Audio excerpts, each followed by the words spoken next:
방송에서 제공하는 투자 정보는 투자 판단에 대한 조언입니다. 방송에서 제공하는 주식의 가치, 가격 상승 및 가격 하락에 대해서는 방송사에서 보장하지 않습니다. 이 시각 헤드라인 뉴스입니다. 220 대책과 코로나19 확산 등의 영향으로 주택사업 실적과 전망치가 하락했습니다. 주택산업연구원은 이번 달 주택사업 경기실사지수 HBSI 전망치는 51로 한 달 전보다 30.9포인트 급락했다고 밝혔습니다. 이는 지난 2018년 11월에 47.4까지 떨어진 이후 17개월 만에 최저치입니다. 정부는 6일 일본 정부가 전날 발표한 한국인에 대한 입국 제한 강화 조치를 입국 거부로 규정하며 상응 조치를 예고했습니다.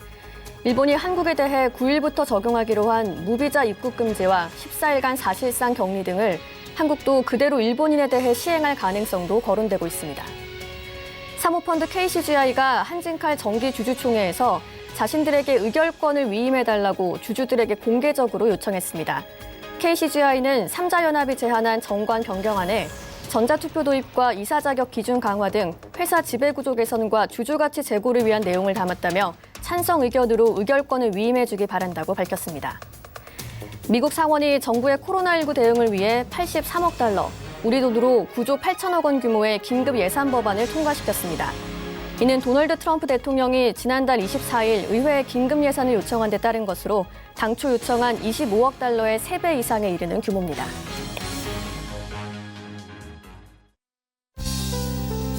시청자 여러분 안녕하십니까? 오늘장 내일장 출발하도록 하겠습니다. 정보경입니다. 최근 미국 증시 한마디로 롤러코스터를 타고 있습니다. 급등과 급락이 반복되고 있는데요. 간밤에 3대 지수 모두 3% 넘게 폭락하면서 장을 마감했습니다.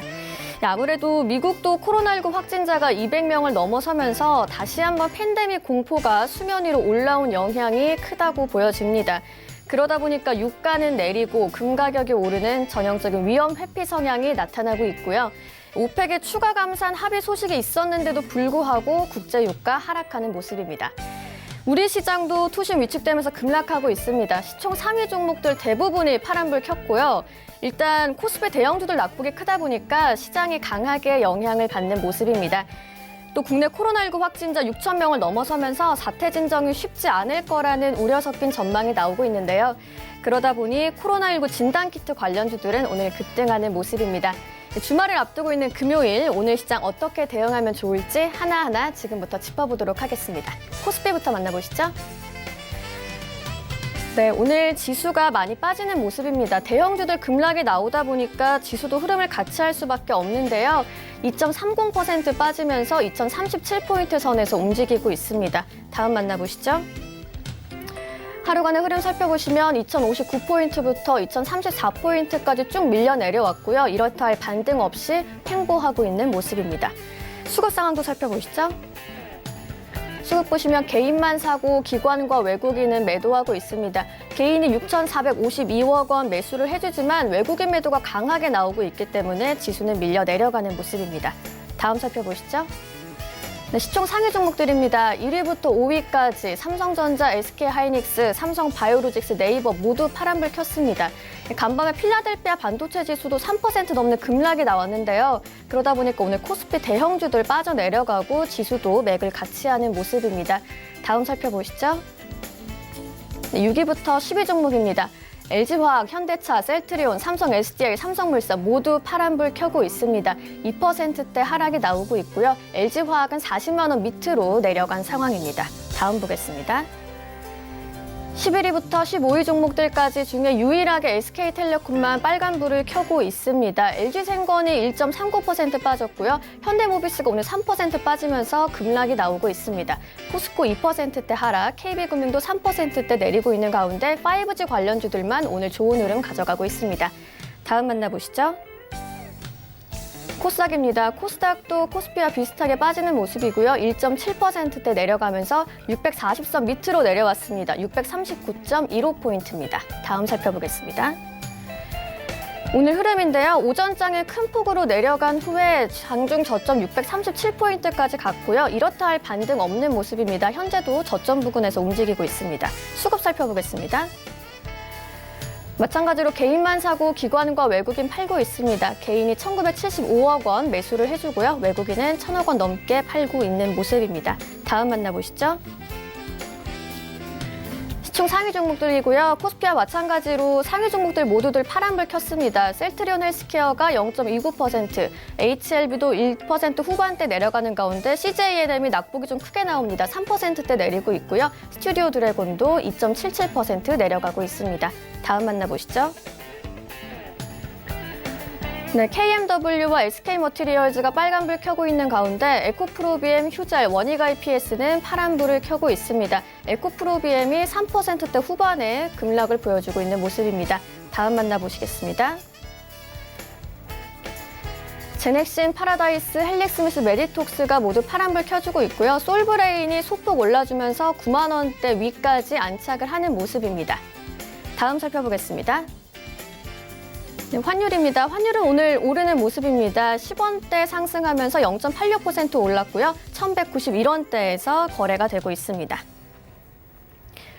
네, 금일본 방송에서 제공해드리는 정보는 투자 판단에 대한 조언일 뿐입니다. 해당 주식의 가치와 수익률을 보장해드리지 않는다는 점 참고해 주시기 바랍니다.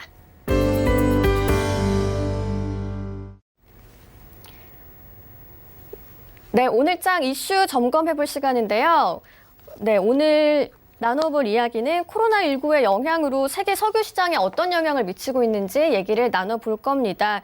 유가 약세가 지속되고 있는 모습인데요. 오펙에서 유가에 관해서 오펙의 추가 감산 합의 소식이 있었는데 그럼에도 불구하고 유가가 반등하지 않는 모습인데요. 오늘 이슈 점검 바로 시작해 보도록 하겠습니다. KTB 투자증권의 이성훈 과장과 함께합니다. 과장님 안녕하세요. 네, 안녕하십니까? 네, 코로나19 영향으로 세계 석유 시장이 사상 최대 규모의 감소세를 기록할 걸로 예상이 되고 있는데요. 지금의 유가 약세 언제까지 지속될 거라고 보시나요? 네, 지금 현재 봤을 때는 이제 1분기, 그러니까 올해 1분기랑 올해 2분기까지의 그 사상 최대 폭의 감소세가 지금 예상이 되고 있다라고 볼 수 있겠고요. 하반기 하반기 때 석유 수요가 살아난다 하더라도 올 전체로 봤을 때는 감소세를 면치 못할 것으로 좀 전망이 되고 있습니다. 러시아가 감산 협의에서 막판까지 감산에 반대하면서 제 몫을 챙기고 있는 것으로 좀 알려진 가운데 이 석유 수출 기구, 그러니까 오펙이죠. 오펙과 러시아 등의 감산 수요, 석유 수요 감소폭을 밑돌 것으로 좀 예상을 하고 있고요. 우선 오펙과 러시아 같은 이 비오펙 감산 참여국, 이른바 오펙 플러스가 이제 강요회를 통해서 이제 감산에 합의할 것으로 보이긴 하지만 전문가는 유가 약세가 지속될 것으로 좀 예상을 계속하고 있습니다. 우선 지금 올해 1분기 전 세계 석유 수요가 사상 최대 감소폭을 기록한다는 부분 같은 경우에는 수치를 따진다고 한다면 2008년 세계 금융위기 당시보다 감소폭이 더 클 것으로 좀 전망이 되고 있고요. 이 코로나19 확산을 막기 위해서 전 세계 학교와 사무실이 지금 문을 닫고 있고 항공 운항 노선도 잇따라 취소되면서 점점 더 많은 사람들이 집안에만 틀이 박혀 움직이지 않고 있어서 거의 석유 수요가 좀 많이 줄어드는 게 눈에 띄고 있다라고 볼 수 있겠습니다. 코로나19 발원지라고 할 수 있는 중국에서의 어떤 감소폭이 대부분을 차지하고 있기 대부분 차지하면서 세계 석유 수요를 낮출 것으로 판단되고 있는데 우선 1분기 봤을 때 석유 수요가 예측치는 하루에 380만 배로 지금 줄어들 것으로 전망을 하고 있습니다. 작년 1분기 세계 석유 소비 규모도 하루에 한 9,980만 배로 수준이었는데 우선 최근에 좀 보고서 나왔던 걸 본다고 한다면 석유 수요가 되살아난다고 하더라도 올 전체로는 석유 수요 감소를 극복하지 못할 것으로 전망을 하고 있고, 특히 좀 골드만삭스에서 내놓은 레포트에 따르면은 올해 전체 석유 수요가 하루 110만 배럴에 증가할 것으로 내다봤지만 지금은 수요 감소로 지금 예상을 좀 바꿨다라고 볼 수 있습니다. 여기에 좀 러시아와의 어떤 신경전, 그러니까 오펙 플러스 23개 산유국들의 감산 노력은 지금 막판까지 지금 계속 진통을 겪고 있다라고 볼 수 있겠는데, 유가를 최소 배럴당 $10까지 좀 끌어올려야 재정세를 맞출 수 있는 사우디아라비아가 러시아의 감산에 동참을 지금 강하게 압박하고 있지만, 러시아는 지금의 배럴당 $52 유가 수준에 만족한다면서 감산에 좀 반대하고 있다라고 볼 수 있습니다. 우선 산유국 관계자들 같은 경우에도 이 오펙 플러스 강요 회의에서 막판에 감산 합의가 이루어지겠지만은, 러시아가 이전처럼 버티게 놔두고 또 사우디는 러시아 설득에 매달려 있는 과실 같은 경우에는 러시아가 거의 좀 차지할 것으로 좀 예상하고 있고요. 감산 부담에 대한 대부분을 사우디가 지고, 러시아는 아예 추가 감산보다는 지지 않거나 소규모 추가 감산만 수락할 것으로 좀 전망을 하고 있습니다. 오펙 플러스 같은 경우에도 하루에 최대 150만 배럴 감산을 결정하되, 사우디가 인근 동맹국들인 쿠웨이트, 아랍에미리트와 함께 부담 대부분을 지고, 러시아는 소폭의 감산으로 호응할 가능성이 있다고 볼 수 있겠고요. 아울러 작년 12월 결정된 하루 210만 배럴 감산은 올 연말까지 연장할 가능성은 크지 않을까, 이렇게 좀 판단이 되고 있습니다. 네, 코로나19가 확산하기 시작한 한 1월 이후쯤부터 국내외 모두 온라인 주문이 급등하고 있습니다. 자세한 현황과 관련 종목 좀 살펴주시죠. 네, 우선 지금 미국에서 이 코로나 바이러스 감염증으로 온라인 주문이 급증하면서 배송 서비스까지 좀 차질이 생기는 모습 보여주고 있는데, 보시면 우리나라가 1차적으로 겪지 않았나 판단이 되고 있고요. 우선 주문 당일 혹은 다음날 배송을 완료하는 이 아마존의 신속 배송 서비스 프라임이죠. 나우 같은 경우는 며칠 전부터 이용이 어려워졌습니다. 일부 소비자들이 코로나19에 대비하겠다면서 온라인 쇼핑으로 물품을 비축하고 있는데, 이 프라임 나우 같은 경우에는 미국 시애틀, 뉴욕, 또 샌프란시스코 대도시권, 또 올랜드, 또 시카고, 마이애미, 보스턴 같은 이 지역에서 서비스가 제한된다라고 고객들에게 공지를 했는데요. 우선 지금 현재 프라임 나우의 해당 지역 웹사이트에서는 소독 스프레이나 화장지, 또 손 소독제 등이 좀 품절됐다고 좀 전해지고 있고요. 미국 내 코로나19 사망 사례 11건 중 10건이 워싱턴주에서 좀 발생했습니다. 현재 프라임 나우 같은 경우에는 일부 품목에서 1인 구매 수량에 제한을 둔 것으로 좀 보여주고 있는데, 우선 CNBC는 화장지 두 꾸러미를 한 번에 주문할 수 없는 상황까지도 왔다라고 좀 얘기를 했었고, 이 아마존 대변인 같은 경우에는 주문 제한 조치가 코로나19 때문인지를 묻자 답변을 피했다라고 볼 수 있습니다. 코스트코 중에서도 식료품을 주문하면 배달해주는 이 인스타카트, 또 이 월마트 같은 경우에도 사정은 마찬가지라고 좀 볼 수 있겠고요. 이 월마트 같은 경우는 몇 주 동안 뉴욕에서 신속 배송 서비스를 제공하지 못했으며, 홈페이지 현재 이용 불가 공지를 띄웠다라고 볼 수 있습니다. 이 인스타카트 같은 경우에는 주문이 폭증하면서 일부 점포는 손 소독제 같은 이 특정 물품이 부족하다고 알렸고요. 우선 72시간 동안 10배 정도의 주문이 늘었으며, 특히 캘리포니아, 워싱턴, 오리건, 또 뉴욕에서는 20배 증가했다고 밝혔습니다. 이 코로나19가 전 세계로 확산하면서 소비자들이 이 오프라인 매장과 온라인에서 물건을 마구 사들이고 있다고 전했는데요. 이 발원지인 중국의 1일 신규 확진자는 100명대로 득폭 줄었지만 전 세계에서 감염자가 늘어나고 있다는 부분을 지적을 했었고, 이날 기준 세계 코로나19 확진자는 9만 5천 명 넘었고, 사망자도 3,200명 이상까지도 지금 보고 있다고 볼 수 있습니다. 이 미국에서는 누적 확진자가 최소 138명 나왔고, 계속 두 자릿수 사망자를 언론에서 지금 보도하고 있는데, 이런 점에서 봤을 때는 이 온라인 쪽에서의 주문 부분은 계속 늘어날 것으로 좀 보여지고 있습니다.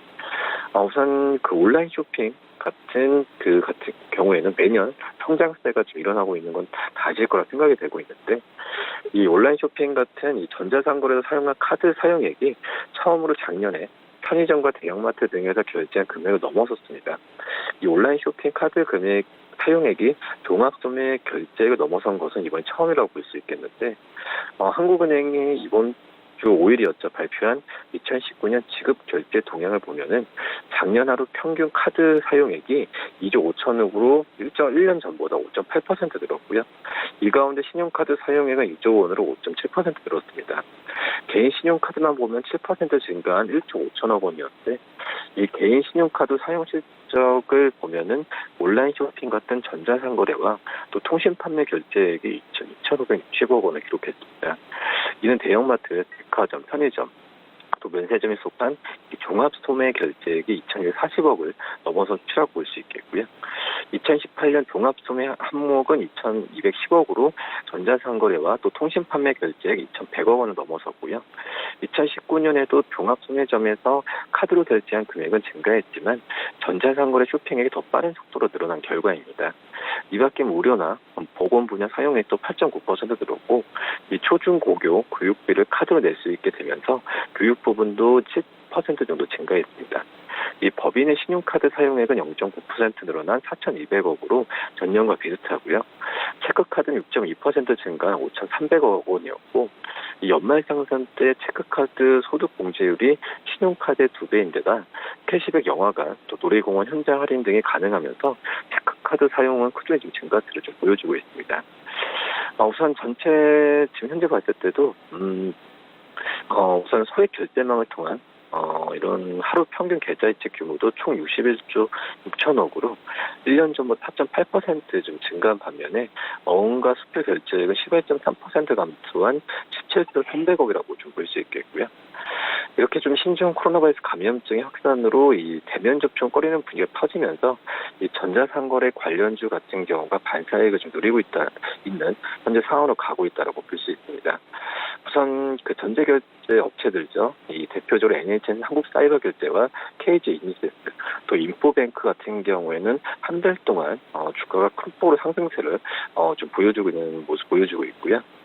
우선 지금 그 온라인 모바일 결제 시에 전자결제주를 대행해주고 중간 사수를 받는 공통적인 특징이 있는데 이 코로나19 사태로 소비자들이 오프라인 매장을 삼가고 온라인 지출을 늘리면서 중개수 수입은 계속 급증할 가능성이 좀 커지지 않을까 이렇게 좀 판단됩니다. 네, 오늘 말씀 여기까지 듣도록 하겠습니다. 고맙습니다. 네, 감사합니다. KTB 투자증권 이성훈 과장과 함께했고요. 이슈 칼럼 이어갑니다.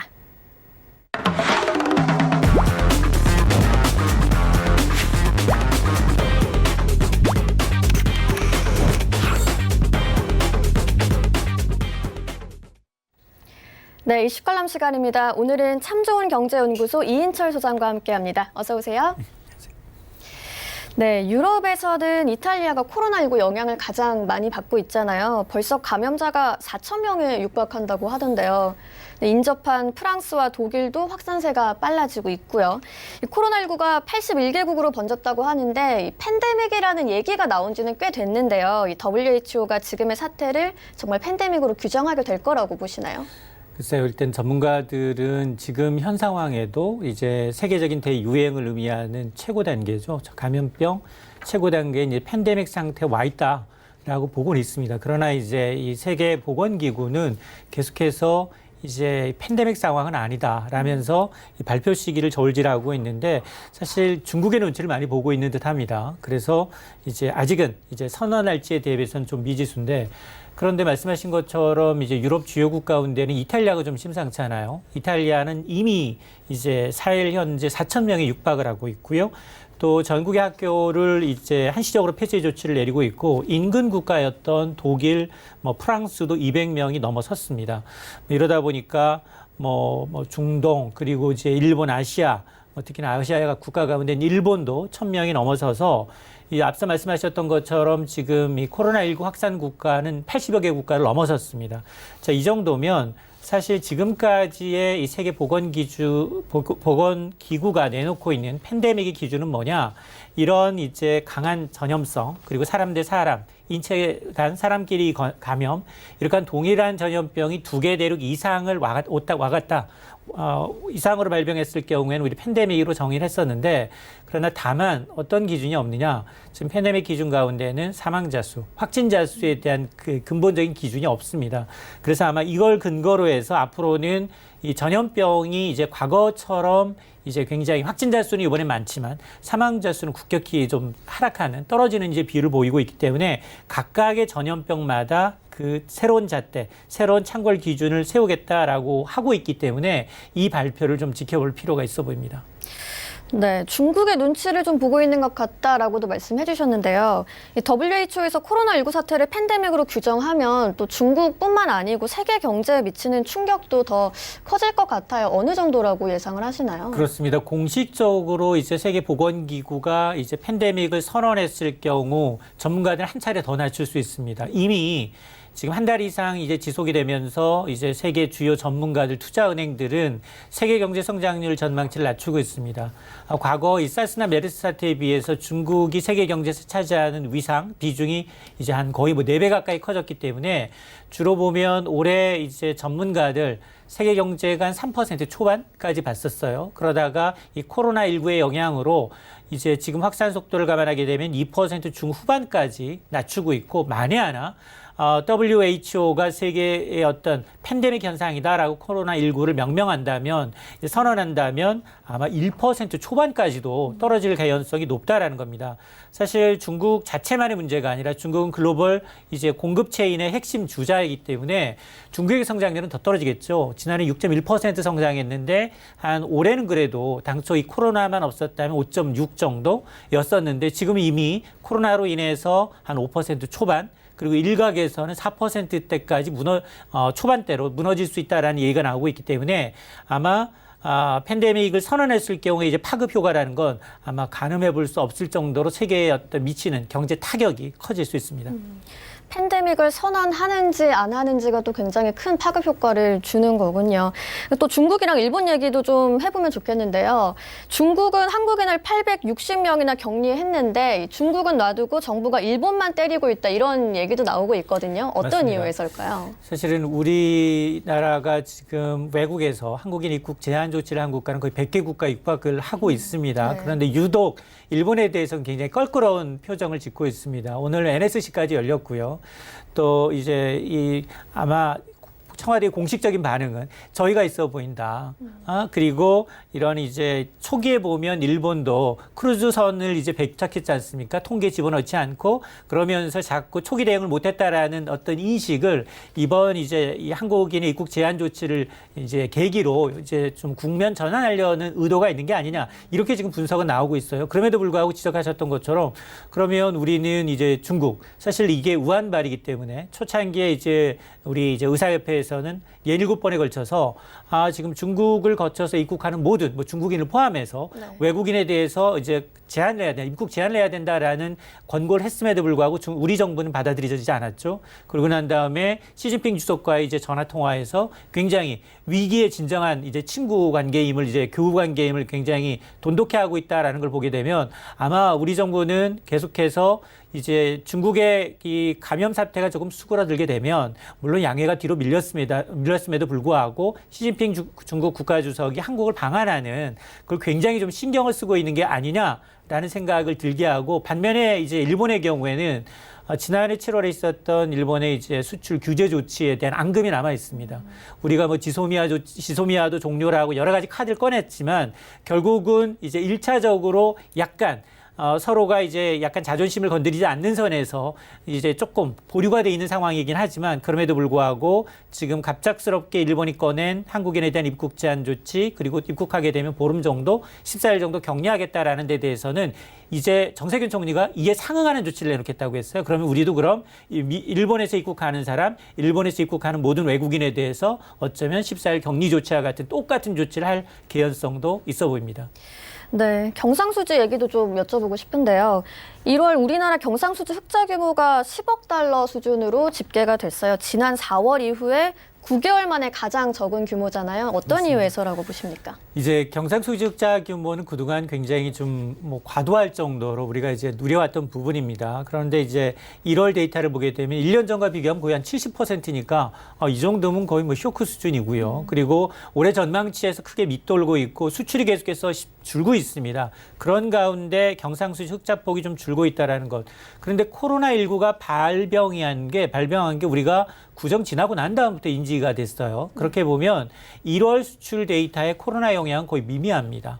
그럼에도 불구하고 지금 수출이 좋지 않아요. 상품 수출이 좋지 않습니다. 상품 수출이 2자릿수 넘게 지금 감소하고 있는데 특히나 1월에는 반도체 가격, 단가가 많이 떨어졌어요. 이런 것들이 영향을 미치면서 경상수지 흑자 급감의 한 몫을 하고 있는데 특히 이제 상품 수출의 경우에는 1년 전에 비해서 12.3%나 줄어들었고요. 그리고 사실은 2월에, 기존에는 한 2월에 있었던 설 연휴가 1월로 들어갔어요. 한 2.5일 정도 더 쉬었죠.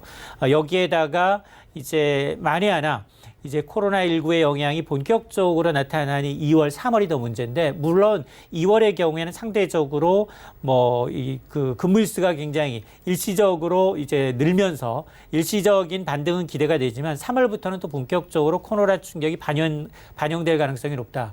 그리고 이제 관광객 감소가 굉장히 큰데요.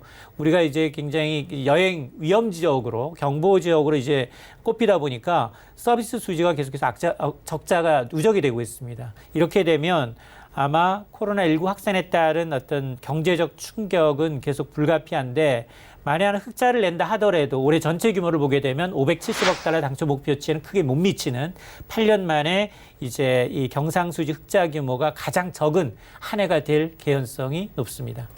네, 코로나19와 관련해서 국내 확진자 수도 벌써 6천 명을 넘어섰잖아요. 또 중국에서는 그런데 코로나19 완치 판정을 받아서 퇴원을 했는데 다시 양성 반응이 나왔다거나 혹은 사망하기까지 하는 사례가 잇따르고 있습니다.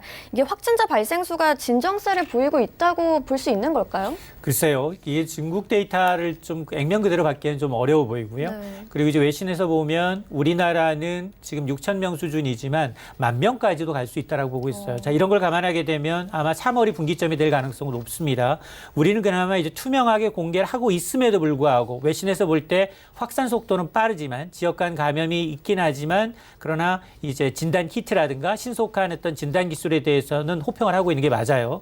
그럼에도 불구하고 중국은 굉장히 폐쇄적이다 보니까 지금 확진 판정을 받고 다시 14일간 격리해서 치료받고 다시 퇴원을 했는데 그 위에 재발병하는 율이 굉장히 높다는 겁니다. 자, 이런 걸 감안하게 되면 완치 후에 이제 양성 반응을 보인다거나 아니면 심지어는 사망하는 경우까지 발생을 하다 보니까 이 데이터에 대한 그리고 과연 이 최초의 이제 완치 판정이라든가 퇴원 기준이 너무 느슨한 게 아니냐라는 지적이 나오고 있는데요. 아마 중국이 지난 4일 기준 확진자 수가 84,400여 명, 완치 후 퇴원자 수가 무려 50,000여 명이 넘습니다. 그러니까 그 비율을 보면 60% 넘게 확진자 중에서 이미 퇴원했다는 거예요. 근데 그런 퇴원한 사람들 가운데 이제 상당 부분이 또 이런 의심 환자로 재발병하는 율이 높기 때문에 이게 아마 물론 진단 키트와 같은 품질 문제도 있겠지만 느슨한 규제도 한 몫을 하고 있다. 때문에 앞으로 전체 확진자 수가 진정 국면을 보이는 건 분명히 맞습니다. 그러나 재발했다는 걸 감안하게 되면 아직 중국도 진정 국면이라고 단언하기엔 좀 이른 감이 있습니다. 네, 알겠습니다. 오늘 말씀 여기까지 듣도록 하겠습니다. 고맙습니다. 참 좋은 경제연구소 이인철 소장님과 함께했고요. 종목 이야기 바로 이어갑니다.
네, 이제 종목 이야기 나눠보도록 하겠습니다. 오늘은 벤자민 투자연구소 신일섭 소장과 함께합니다. 안녕하세요. 네, 안녕하세요. 네, 오늘 어떤 종목들 이야기 가져오셨는지 들어볼게요. 예, 첫 번째는 NC소프트입니다. NC소프트 굉장히 지금 잘 가고 있죠.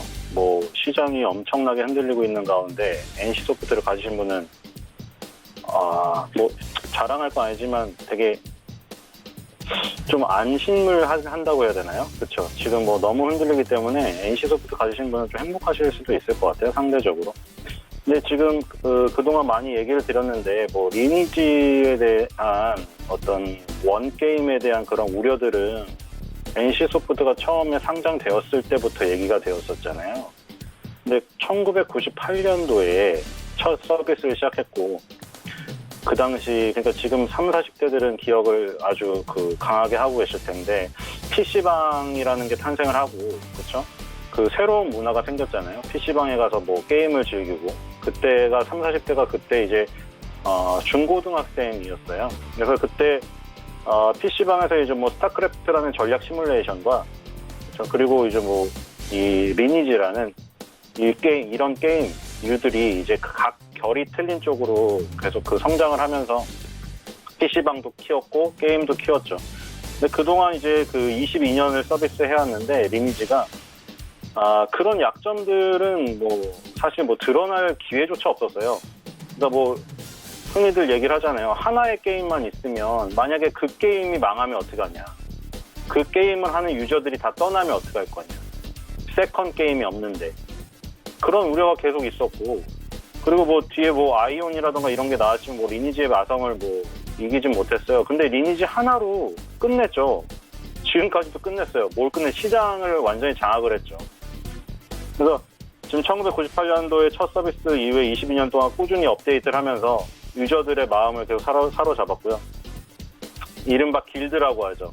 리니지 같은 류의 게임을 하시는 분들은 다들 길드에 가입을 하셨을 거고 그냥 뭐 나 혼자 그냥 뭐 몬스터나 잡고 이렇게 구석에서 한다면 모르겠는데 뭐 레벨업을 하고 이렇게 하려면 공성전이란 거에 참여를 해서 상대방의 성을 무너뜨려야 되고 상대방의 성을 무너뜨리려면 길드라는 곳에 가입이 되어 있어야 되죠. 근데 이제 리니지에서는 혈맹이라는 것으로 그 길드라는 것이 표현이 되어 있는데 이 혈맹이 정말 강한 유대관계를 형성하고 있죠. 근데 뭐 안 좋은 쪽으로 뉴스가 난 것들은 뭐가 있었죠? 뭐 현피를 뜬다. 뭐 게임에서 너무 열이 받아서 뭐 내가 레벨이 안 되거나 혹은 레벨이 되는데도 졌다. 근데 막 이제 말싸움을 하는 거예요. 채팅으로 막 말싸움을 하다가 너 그러면 정말 현피 뜬다? 그러니까 이게 사회적인 문제로도 많이 나왔었잖아요. 범죄로도. 근데 이제 좋은 쪽으로는 또 어떻게 됐어요? 뭐 친목을 도모해서 뭐 같이 뭐 여행을 가기도 하고 동아리가 형성되기도 하고 리니지를 통해서 연인이 된 경우도 있고 결혼을 한 사람도 있어요. 그러니까 뭐 그게 옳다 그렇다는 자신의 어떤 그런 판단이죠. 가치에 대한 판단인데 어쨌든 여기서 중요한 거는 그만큼 강력한 혈맹을 통한 관계가 오프라인 관계까지 연결될 정도로 굉장히 강한 유대관계를 형성하는 데 큰 역할을 했다. 그래서 잘 안 깨지는 것 같아요. 이게. 그리고 리니지 2M이 나왔을 때 그 과정은 많이 얘기를 드렸죠. 리니지 2M으로 리니지 M이 나오고 이게 M이 뭐예요? M. 모바일이잖아요. 그러니까 다들 우려가 많았어요. 이 우려가 98년도에 서비스를 첫 시작하고부터의 우려는 리니지 게임 하나밖에 없다는 우려였고 그 우려는 계속되고 있었어요. 지금까지도 계속되고 있고요.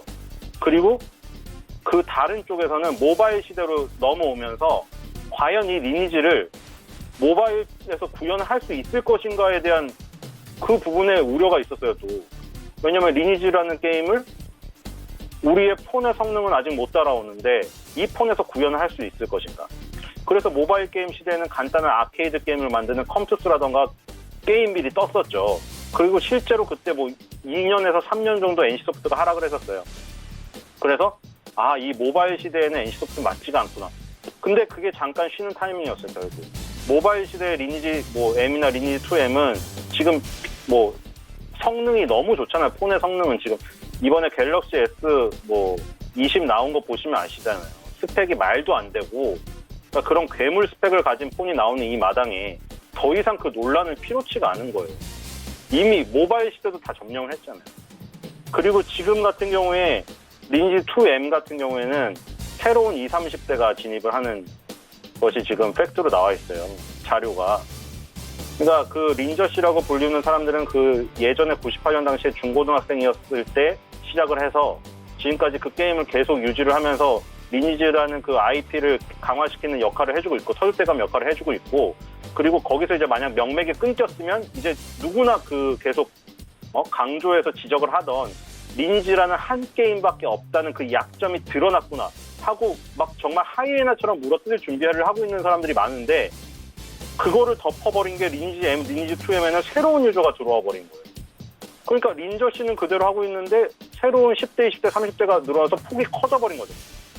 그러니까 뭐 과금을 많이 한다, 이거 욕을 하고 무슨 뭐 리니지로 인해서 뭐 사회적인 폐해를 뭐 강조를 하고 리니지라는 게임 하나밖에 없어서 NC소프트가 약하다 이런 거를 공격하려는 모든 그런 약점을 노리고 있는 그 말하려는 사람들의 입을 못 대게 하는 계속 그 어떤 실적이나 이런 것들을 보여주기 때문에 너무나 강력한 거죠. 그리고 지금 같은 경우는 뭐 집콕을 할 수밖에 없는 상황이고 그때 제가 뭐 의학 전문가는 아니지만 이게 더 확산될 수밖에 없다고 얘기 드리면서 그 근거는 뭐였나요? 그냥 기술적 분석이었어요. 뭐 IMF나 9.11 테러 때나 전부 월봉 이상의 장기적인 추세에서 쌍봉이 나와버리면 그거는 대세 하락이기 때문에 이거는 의학 전문가가 보지 않아도 코로나는 확산 속도가 빨라질 수밖에 없고 확진자는 더 나올 수밖에 없는 거예요. 그 뭐 외국계에서 뭐 10,000명의 정점을 찍을 것이다 하는 게 뭐 정부에서는 터무니없다고 얘기를 했지만 이미 지금 절반이 넘었고, 그렇죠? 그러니까 지금 기술적인 모습으로는 계속 떨어질 수밖에 없는 거고 확진자는 더 나올 수밖에 없는 거고 정점은 지금 아직도 멀어진 거죠. 주식시장의 저점이 나와야 아마 코로나의 정점을 찍을 거예요. 환자가 줄어드는 거에. 그렇기 때문에 이런 와중에 게임주라는 거는 굉장히 강한 방어력을 갖고 있어서 강한 방어력을 나타낼 수 있는 주식이었죠. 그래서 집콕주의 대장이고, 그래서 이런 게 유리한 게 뭐냐면 요 며칠 사이에 또 뉴스가 나왔잖아요. IPO를 취소하는 기업들이 많다. 왜 IPO를 취소하죠? 지금 코로나 때문에 오프라인 모임을 다 막고 있는데 IPO를 하고 뭐 발표를 해야 될 거 아니에요. 자기의 그 회사를 알리고 이런 거를 잡을 수가 있어요. 누가 오겠어요? 그러니까 다 미뤘어요. 지금 상장 일정을 미뤘다고. 이런 게 그럼 더 좋은 거는 NC소프트 같은 이런 강력한 회사는 적이 아예 없는 거예요. 적이 아예 없는 상태에서 방어력만 부각되는 지금 상황에 지금 들어선 거죠. 왜냐하면 예를 들어 새로운 게임을 다른 회사가 신규 출시를 하려고 해도 지금 누가 출시를 하겠어요? 지금 영화판도 보세요. 영화 외화 지금 뭐 007 시리즈도 연기했죠. 지금 개봉을 해봐요. 일반적인 시기에 007이 개봉했을 때 관람객보다 몇 프로 줄어들겠어요? 아무도 안 하죠. 그러니까 지금 예를 들어 뭐 경쟁 회사가 게임을 출시를 하려고 해도 다 미뤄요. 왜냐면 게임을 출시를 하려고 하면은 오프라인에 커다란 뭐 모임을 해야 되고 뭐 피규어도 갖다 놓고 막 코스프레도 하고 이렇게 사람들을 불러 모아서 신작에 대한 그걸 알려야 되는데 지금 알릴 수가 없는 상황이잖아요. 그러니까 지금 아무 경쟁자가 없는 가운데 그냥 집에서 이제 게임만 하는데 NC소프트 게임을 즐기고 있는 거예요. 뭐 1인칭 슈팅 게임을 하시는 분들도 많지만 배그를 하시는 분도 많죠. 근데 아예 유저가 달라요. 그렇죠? 1인칭 슈팅 게임에 빠지신 분은 그것만 하고요. 배그만 하고 그 배그 하다가 리니지 할 시간이 없어요. 그러니까 리니지 하시는 분은 리니지만 하는 거죠. 아예 스타일이 틀려요. 그러니까 리니지를 하는 사람들은 계속 리니지만 하고 있다. 그러니까 이 NC소프트는 지금 뭐 성장성도 있어서 지금 제가 말한 이 그 리듬을 타고 여기까지 왔지만 지금은 또 너무나 강력한 방어력으로 시장에서 두각을 나타내고 있기 때문에 너무나 강하죠. 그러니까 지금 이만한 종목이 없어요. 그래서 지금 이거를 계속 보셔야 될 것 같고 손절가 67만 원, 목표가 80만 원입니다. 두 번째 종목은 메가스터디 교육입니다. 이거는 또 언제 얘기를 드렸죠? 저희 그 서울대에서 정시 비중을 높인다 얘기했죠. 그리고 뭐 서울 시내의 뭐 열 몇 개 대학이 전부 정시를 높이겠다. 지금 뭐 유은혜 교육부 장관께서 지금 워낙에 코로나 대응하려고 바쁘시지만 그 당시만 해도 이게 중심이었잖아요. 뭐 정시를 얼마나 넓히냐, 아니면 입시 비리에 대한 문제를 어떻게 해결할 것인가, 이게 포인트였죠. 뭐 지금은 워낙에 코로나 때문에 뭐 언제까지 연기를 해야 되며 이 줄어든 수업 일수는 언제 메꿔야 되며 방학은 어떻게 해야 되며 여기에 다 관심이 쏠려 있지만 제가 이 메가스터디 교육을 얘기 드릴 때만 해도 완전히 입시 비리에 초점을 맞춘 교육부 얘기가 나올 때였어요. 그때 그래서 그 서울 시내 대학이 대부분 정시 비중을 높인다. 그럼 어떻게 되겠냐. 흑수저가 희망을 다시 갖는다고 했잖아요. 왜냐하면 지금 뭐 학종이라던가 수시라던가 이런 것들 사실은 뭐 사실 이게 돈이 없으면 제대로 이거 뭐 짤 수 있나요? 그 로드맵이 솔직히 말해서 이거 솔직히 로드맵을 정말 전문가가 짜줘서 거기에 맞춰서 학습하고 뭐 선생님한테 다 평가받고 이런 애들이 들어가게 짜여져 있지 지금. 그러니까 지금 뭐 정시볼 생각 안 한 거예요. 정시 그 구멍이 너무나 좁혀져 있었으니까.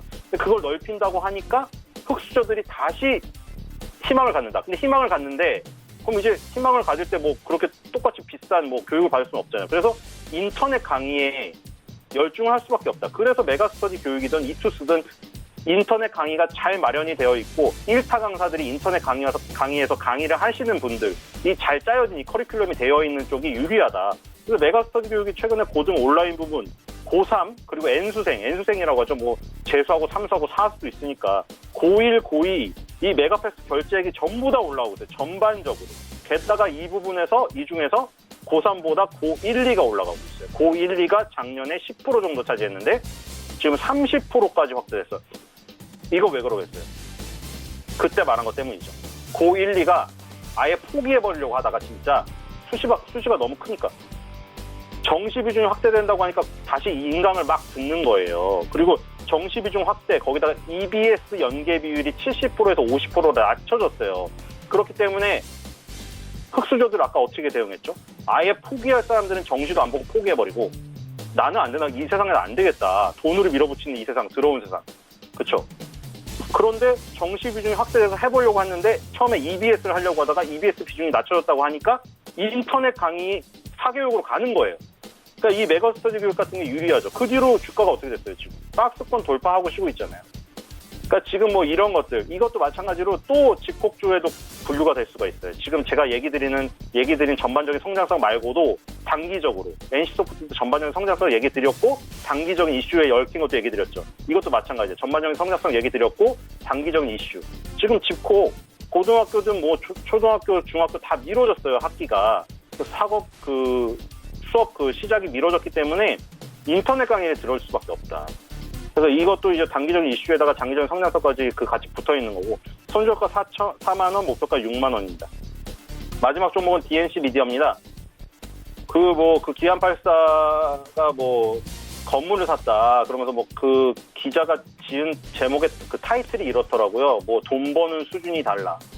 돈 버는 수준이 다르다. 기안84가 맨날 화보 찍을 때 빼고는 옷을 허름하게 입고 나온다고 돈이 없나요? 엄청나게 벌죠. 그러니까 지금 네이버 웹툰, 그리고 카카오 페이지 웹툰, 이 웹툰 작가들 예전보다 엄청나게 수입이 올라갔어요. 물론 평균치가 높다고 해서 모든 사람들이 잘 버는 거 아닌데 그건 어느 분야나 마찬가지죠. 어느 분야나 상위에 있는 사람들은 돈을 많이 벌고 하위에 있는 사람은 돈을 못 버는 거예요. 근데 평균치가 올라갔다는 거는 무엇을 의미하죠? 평균치가 올라갔다는 거는 그 업계의 수준이 올라갔다는 거예요. 웹툰이나 만화 작가들 수준이 굉장히 올라갔다는 거예요, 옛날보다. 그리고 거기서 탑을 찍는 사람들은 엄청난 돈을 건물주가 되는 거예요. 그러니까 이 DNC 미디어는 웹소설하고 웹툰 콘텐츠를 공급하는데 이 시장이 커지죠. 아까 기안84도 얘기했지만 대표적인 작가들의 수입을 보면 알잖아요. 얼마나 많은 사람들이 보고 거기서 탑을 찍는 사람들의 수입이 높은지. 그렇기 때문에 이 DNC 미디어가 카카오 페이지와 네이버 북스에는 전자책을 납품을 하고 교보문고와 영풍문고에는 종이책을 공급을 한다. 이건 저번에 얘기 드릴 때 얘기 드렸던 거고, 그래서 웹소설과 웹툰 크리에이터 사이에 다리 역할을 한다. 이 얘기를 했죠. 웹툰 작가들이 올리고 싶은데 마케팅이나 이런 걸 더 잘해서 더 잘 노출되게 해주는 게 DNC 미디어의 가교 역할이고요. 카카오 페이지 등 컨텐츠 시장이 계속 확대되고 있잖아요. 지금 한류 열풍이 BTS를 정점으로 한, 중심으로 한 이런 음악 쪽이 가장 우리가 크게 알려져 있고, 그 다음에 기생충으로 대표되는 영화 쪽이 알려졌고, 그 다음에 이제 또 웹툰, 웹소설 이 부분도 지금 한류 열풍이 불고 있어요. 그래서 이쪽이 지금 동남아시아나 미주나 유럽으로 지금 계속 퍼지면서 거기서 한국 웹툰, 웹소설 보는 사람이 많기 때문에 이거는 장벽이 없잖아요. 직접 가서 만화책을 건네주지 않아도 돼요. 그냥 카카오 페이지에 들어오면 되고 네이버 웹툰을 보면 되는 거죠. 그렇기 때문에 이런 가교 역할을 하는 회사들도 그 탑을 찍는 작가의 몸값이 올라가고 건물주가 되고 이런 상황에 맞추어서 같이 커갈 수밖에 없는 거죠. 그래서 DNC 미디어도 지금 주가가 잘 갔어요, 그 뒤로. 그러니까 지금 이렇게 잘 가는 것도 있는 거고, 결국에 이 세 개의 공통점을 묶어보면 뭐죠? 항상 전반적인 성장성도 좋지만 지금 왜 이렇게 시장이 급등 급락을 계속 왔다 갔다 하고 있는데도 탄탄하게 가겠어요? 단기적인 이슈가 강하게 묶여있기 때문에. 만약에 단기적인 이슈가 강하게 안 묶여있는 상태에서 제가 말한 전반적인 성장성만 본다면 떨어지는 것도 굉장히 많아요. 맞죠? 식품주 안 가는 거 많은데 장기적으로 얘기하면 다 좋을 수가 있어요. 왜냐면 결국 이게 지나가고 나면 사람들은 또 먹을 거고 한류 열풍을 타고 식품주는 세계로 뻗어나갈 테니까 짜파구리를 비롯해서. 근데 지금은 안 가죠. 지금은 안 가요. 근데 지금 NC소프트, DNC 미디어 그리고 메가스터디 다 마찬가지인 게 지금 뭐 코로나 바이러스 때문에 밖을 나갈 수가 없으니까 집에서 게임을 하고 학교를 안 연다니까 집에서 공부를 하고 그러니까 집에서 뭐 하죠? 집에서 쿠키 콘텐츠라고 저렇게 팝콘 콘텐츠 저런 것도 만화 보죠. 할 게 없는 거예요. 그러니까 지금 이것들은 지금 다 거기에 묶여 있어요. 강력한 방어력을 강점으로 해서 지금 이슈에 묶여있는 종목들이기 때문에 큰 카테고리로 하나로 묶어서 본다면 같은 범주 안에 있는 얘기예요. 그래서 제가 말한 전반적인 성장성들 머리 뒤에 넣어 놓으시고 이 세 개가 지금 묶여있는 공통점을 이해를 하면서 지금 단기적으로 탄탄한 모습 편승을 하시면 좀 좋은 수익이 나지 않을까 생각이 됩니다. 손절가는 22,000원, 목표가는 3만원입니다. 네, 세 종목 이야기 잘 들어봤고요. 지난 시간에 단기 접근 종목으로 SV 인베스트먼트 추천해 주셨는데 결과 어땠나요? 네, SV 인베스트먼트는 큰 조정에 들어갔고요. 지금 마스크주가 간 다음에 손소독제주가 간 다음에 그 다음에 학교를 안 여니까 집에서 교육하는 교육 관련주가 간 다음에 그 다음에 그동안 환자들이 많이 발생했죠. 그러니까 그 임상 실험을 빨리빨리 한 거예요. 동물을 대상으로 하거나 아니면 지금 거의 뭐 시한부에 있는 사람들을 대상으로 빨리빨리 뭐 말라리아 치료제도 해보고 에이즈 치료제도 해보고 독감 치료제도 해보고 막 해보면서 지금 실험을 해보면서 찾아내고 있는 거예요. 백신을. 그래서 백신 관련주가 움직이고 지금 시젠이 오늘은 상한가 같죠. 진단키트가 해외에는 이렇게 발달이 안 되어서 발달이 안 된 것도 있고 검사를 꺼려 하는지 우리나라만큼 확진자가 지금 안 나오는 게 아니라 검사를 안 해서 안 밝혀진 거겠죠. 그래서 시젠한테 진단 키트를 달라고 하잖아요. 그래서 시젠이 지금 상한가로 간 거고 지금 SV 인베스트먼트는 지금 백신 관련으로 지금 부각이 되었었는데 일단은 백신 관련주가 지금 바로 백신이 출시가 된다. 이 소식이 아니고 급등을 했다가 그게 바로 나오지 않기 때문에 급락을. 그러니까 이 코로나 관련주를 하려면 급등 급락의 대비를 잘 하셔야 될 것으로 생각이 됩니다. 네, 그러면 오늘은 어떤 종목 단기적으로 접근해 보면 좋을까요? 네, 오늘도 역시 NC소프트입니다. NC소프트가 지금 야구단을 창단을 할 때만 해도 굉장히 우려가 많았죠. 아니 게임 회사가 무슨 야구단이야? 우리 정도는 돼야지. 대기업이 아니잖아. 근데 NC소프트 야구단 창단한 뒤에 계속 리니지랑 게임으로 승승장구해서 주가는 계속 탄탄했죠. 그 이유가 너무 굳건한 끈끈한 유저들을 갖고 있기 때문이고 그것이 지금 빛을 발하는 거예요. 이렇게 어려운 상황에서 집에서 계속 게임을 하고 과금을 하고 있기 때문에 과금을 시킬 수 있는 유저들은 지금 엄청나게 많이 있어요. 그래서 지금 이 상황에서는 가장 맞는 그러니까 코로나 관련주 중에 많이 있겠지만 지금 마스크나 손소독제나 백신주는 등락이 엄청나게 심해요. 근데 NC소프트도 넓게 보면 코로나 관련주일 수가 있는데 집콕 관련주일 수가 있는데 이거는 큰 흔들림이 없어요. 덩치도 크고 방어력이 기본적으로 강하기 때문에. 그래서 코로나 관련주를 하시는데 너무 머리가 아프고 나는 못 따라가겠다 하면 NC소프트에 한번 손을 대보시는 게 좋을 것 같아요. 네, 이번 주 단기 접근 종목 NC소프트까지 이야기 들어봤고요. 어떤 결과가 있을지 다음 시간에 살펴보도록 하겠습니다. 오늘 말씀 여기까지 듣겠습니다. 고맙습니다. 네, 감사합니다. 네, 벤자민 투자연구소 신일서 소장과 함께했고요. 내일의 종목 330 이어갑니다.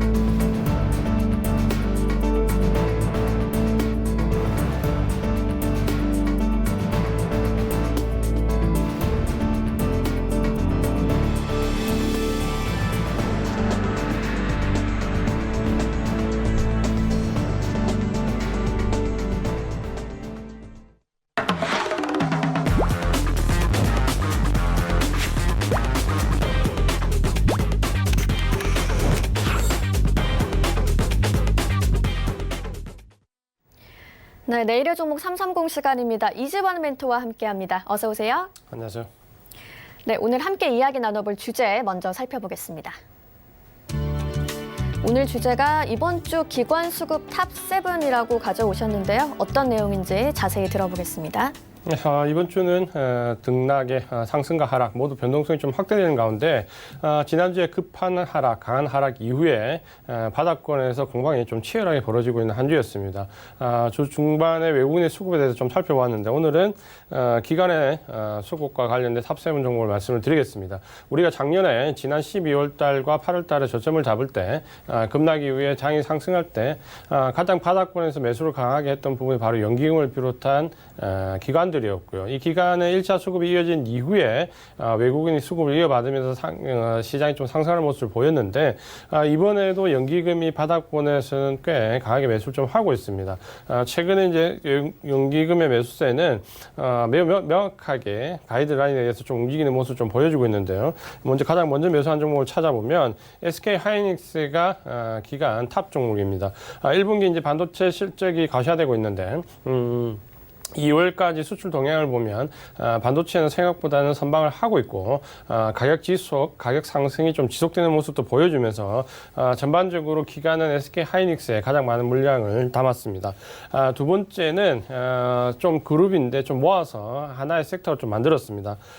코덱스 레버리지와 타이거 200, 코덱스 코스닥 150과 코덱스 200 보시면은 코스피와 코스닥의 ETF 지수와 관련된 ETF 쪽으로 가장 많은 매수세가 유입이 되었고요. 이 개별 종목으로 보지 않고 전체로 본다면 아마 이 물량을 하나로 본다면 가장 많은 물량이 코스피 코스닥 지수와 관련된 ETF 쪽으로 매수가 유입됐다라고 볼 수 있는데 그런 점에서 아무래도 기관은 좀 바닥권에 대한 염려를 좀 해두고 있다. 전체적으로 지난 금요일 날 미국 시장이 저점을 잡은 이후에 계속해서 RMB 변동성은 확대되고 있지만 기관은 지수와 관련된 ETF 쪽으로 대거 매수를 하면서 바닥권에 대한 수급의 움직임을 확연히 좀 보여주고 있다.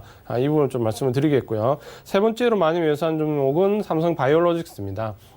최근에 우리 시장이 급락을 겪으면서 IT 원톱 처지에서 바이오 쪽에 등락이 좀 좋게 나오는데 그 가운데에서도 셀트리온 헬스케어와 삼성 바이오로직스가 대형 제약사 바이오 쪽에서 가장 큰 상승을 좀 보여주고 있습니다. 아무래도 실적에 대한 기대감이 크기 때문에 삼성 바이오로직스 쪽으로 기간의 매수세가 이어지고 특히 공매도 이제 쇼커버링 물량들도 바이오 쪽에서는 상당히 많이 나오고 있기 때문에 이 두 물량이 합쳐지면서 세 번째로 많은 매수세를 좀 보였습니다. 네 번째는 이제 SK인데요. 좀 의외의 종목입니다. 지주사, SK사의 이제 지주사로 좀 보시면 되는데, 이 SK가 SK 네트워크스가 최근에 이제 주유소를 정리한다는 부분 굉장히 호재를 받아들였고, SK 바이오랜드 이슈가 좀 부각되면서 전체적으로 여기에 대한 지주회사격인 SK 쪽으로 기간에 매수세가 좀 유입되는 모습을 좀 보였습니다. 그다음 이제 많이 매수한 종목이 호텔신라인데요. 호텔신라 같은 경우에는 이번에 코로나19와 관련된 직접적인 피해를 받는 종목이다라고 보면 되는데 장기적으로 보면 면세점과 관련된 부분에서 실적 개선 기대감이 크고요. 이런 부분들 때문에 아무래도 좀 장기적으로 보는 기관들, 특히 연기금 쪽에서 매수세가 유입이 되었다 이렇게 좀 보시면 되겠습니다. 마지막으로 이제 많이 매수한 종목은 이마트인데 이마트는 아무래도 가장 큰 피해를 받고 있는 섹터 중에 하나인데 전체적인 펀더멘탈 개선보다는 낙폭 과대에 따른 쇼커버링 물량이 들어왔다 이렇게 말씀을 드리겠습니다. 네, 그럼 오늘 시장 주제와 관련해서 살펴보면 좋을 만한 섹터 어떤 게 있을까요? 네, 역시 보시면 SK 하이닉스를 비롯한 IT 섹터가 역시 눈에 좀 띄는 부분이고 전체적으로 고른 매수세가 이제 삼성 바이오로직스를 비롯한 바이오 섹터 여기에 이제 기관들이 좀 물량을 싣는 부분은 아무래도 낙폭이 좀 과대했던 종목들인데 이 낙폭이 과대했던 유통업이나 소비재 관련된 종목들은 장기적인 매수세도 일부 유입이 되었지만은 전체적으로는 공매도 물량에 대한 쇼커버링 물량이 상당히 들어와 있기 때문에 기관들은 IT 섹터 일부를 비롯한 매수세와 함께 낙폭이 과대했던 섹터들 위주로 공매도 쇼크버링 물량들을 매수로 좀 전환시켰다. 이렇게 좀 보시면 되겠습니다. 네, 오늘 말씀 여기까지 듣겠습니다. 고맙습니다. 고맙습니다. 이지환 멘토와 이야기 나눠봤습니다. 금일 본 방송에서 제공해드리는 정보는 투자 판단에 대한 조언일 뿐입니다. 해당 주식의 가치와 수익률을 보장해드리지 않는다는 점 다시 한번 참고해 주시기 바랍니다. 저희가 오늘 준비한 소식은 여기까지고요. 곧이어 마감 임박 60분의 승부가 이어집니다. 채널 고정해 주시길 바라겠고요. 저는 잠시 후에 다시 돌아오겠습니다. 시청해 주신 여러분 고맙습니다.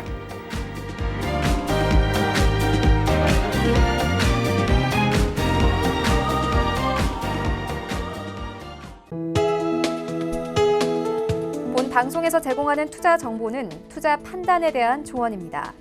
방송에서 제공하는 주식의 가치, 가격 상승 및 가격 하락에 대해서는 방송사에서 보장하지 않습니다.